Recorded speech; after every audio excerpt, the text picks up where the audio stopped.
Halo semuanya, perkenalkan nama saya Julia Devina dengan nomor NIM 2502052890. Dan rekan saya Aulia Ramadan Darmayanti dengan nomor NIM 2502055652. Hari ini saya akan membawakan materi tentang bagaimana kita bisa membuat presentasi yang bukan hanya informatif, tetapi juga menarik untuk diikuti sampai slide akhir. Topik ini penting banget terutama kalau kita sering berhadapan dengan situasi di mana audiens mulai kehilangan fokus di tengah jalan atau presentasi terasa berjalan panjang tanpa arah. Lewat sesi ini saya berharap kita bisa belajar cara membangun presentasi yang lebih hidup, runtun, dan punya pesan yang kuat.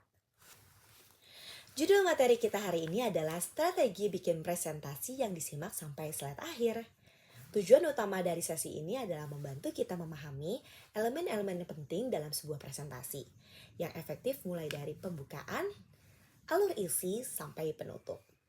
Dengan menguasai strategi ini, kita bisa menyampaikan pesan secara lebih meyakinkan dan membuat audiens tetap engage sampai akhir. Dalam presentasi ini ada 3 kemampuan utama yang kita bahas. Pertama, kita akan belajar bagaimana membuka presentasi dengan hook yang menarik, hingga audiens langsung terhubung dan fokus sejak awal. Kedua, kita akan melihat bagaimana menyusun alur presentasi yang runtun dan engaging, hingga pembahasan kita mengalir tidak loncat-loncat dan mudah diikuti oleh siapapun yang mendengarkan. Dan yang ketiga, kita akan mempelajari cara penutup presentasi dengan ringkas dan pesan inti yang kuat, hingga apa yang kita sampaikan benar-benar tersimpan dalam ingatan audiens. Sekarang, sebelum masuk lebih jauh, kita perlu memahami dulu apa sih yang sebenarnya dimaksud dengan presentasi. Presentasi bukan sekedar menampilkan slide dan menjelaskan isinya.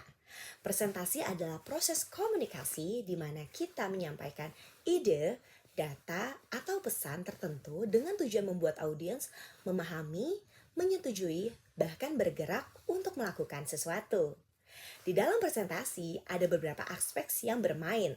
Cara kita berbicara, bagaimana kita menyusun informasi, visual yang kita gunakan, hingga bagaimana kita membangun hubungan dengan audiens.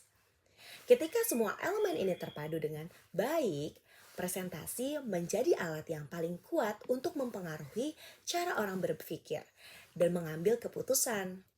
Namun kenyataannya banyak loh presentasi yang gagal, bukan karena materinya yang kurang bagus, tetapi penyampaiannya yang tidak terstruktur, terlalu datar, atau tidak memberikan alasan yang cukup kuat bagi audiens untuk tetap memperhatikannya.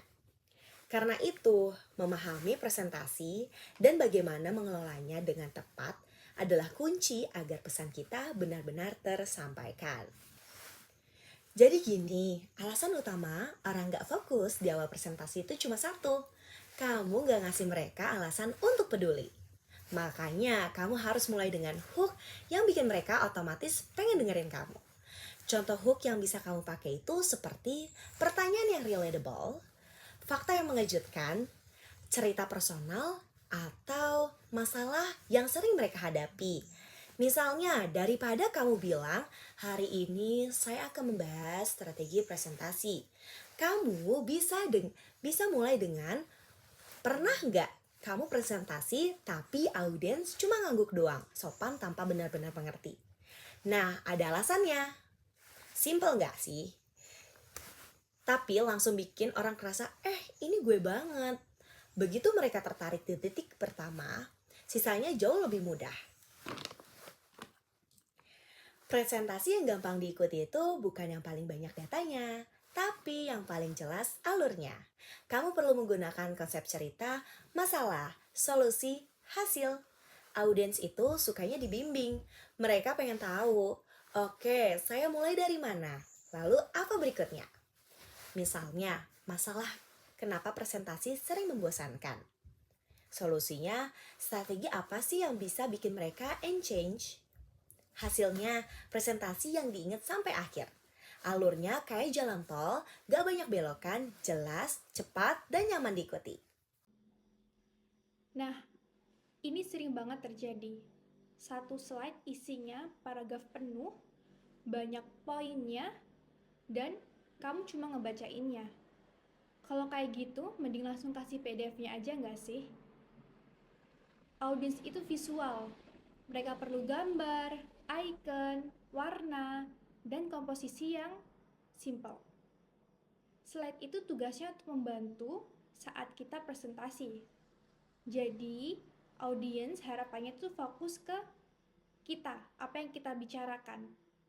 Jadi mereka tidak fokus untuk membaca slide yang isinya paragraf panjang. Nah, untuk mengatasi hal ini, kita bisa pakai konsep one ID per slide. Satu konsep, satu visual, satu kalimat pendek. Hasilnya, audiens bisa fokus apa yang kita bicarakan, apa yang kita omongkan, bukan fokus untuk membaca paragraf panjang. Sekarang kita masuk ke bagian yang lumayan sering dilupakan ketika kita sedang presentasi, yaitu interaksi.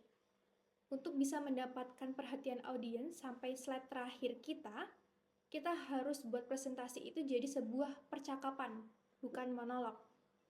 Banyak yang berpikir interaksi itu adalah sesuatu yang besar, kayak misalnya minta audiens untuk angkat tangan, ngadain mini games di tengah presentasi, dan lain sebagainya.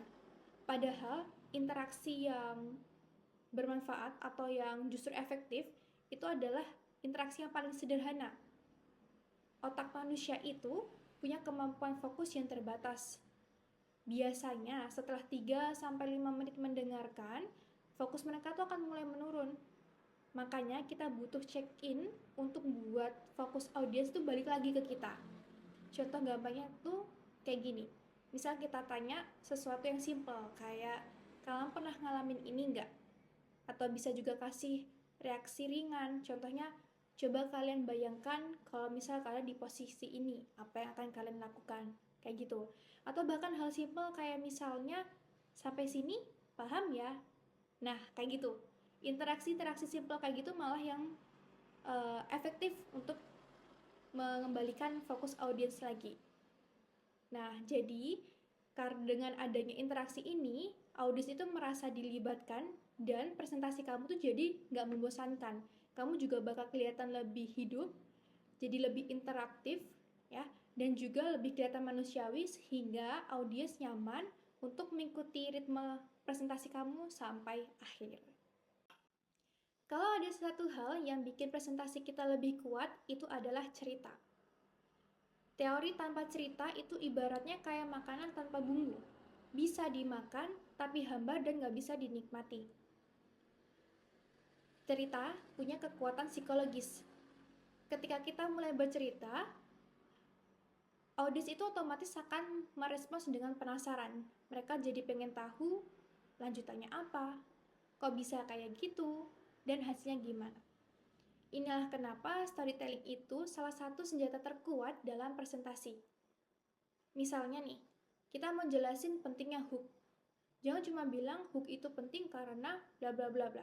Tapi kita bisa tambahkan cerita, misalnya, dulu waktu aku presentasi di kampus, aku mulai dengan cara biasa banget. Dan tebak apa? Setengah penonton gak fokus. Tapi ketika aku ganti dengan satu pertanyaan yang kena di hati mereka, presentasinya berubah total. Nah, itu adalah salah satu contoh kecil ya, dengan membangun atau menjembatani antara konsep dan pengalaman nyata. Audiens jadi mikir, oh bisa nih aku pakai cara ini. Selain cerita, kita juga bisa pakai yang namanya analogi. Misalnya, presentasi dengan teks yang panjang diibaratkan atau ibaratnya kayak ngajak orang makan tapi banyak pilihan makanannya dalam satu piring penuh. Jadinya kita bingung mau makan yang mana duluan. Nah, analogi kayak gitu bikin konsep abstrak jadi lebih mudah diingat. Intinya, kita perlu ngajak audiens merasakan apa yang ingin kita maksud. Jadi nggak cuma ngajarin.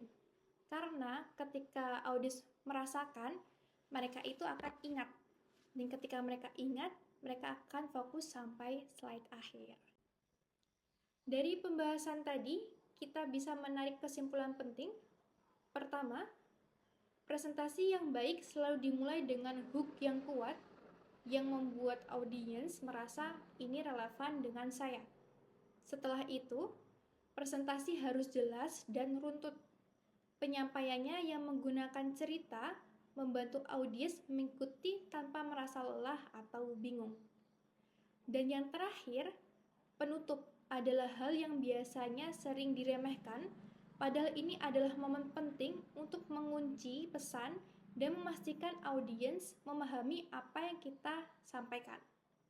Jika tiga hal ini, pembuka yang menarik, alur yang engaging, dan penutup yang kuat, maka presentasi apapun akan terasa lebih hidup, lebih meyakinkan, dan lebih mudah diingat.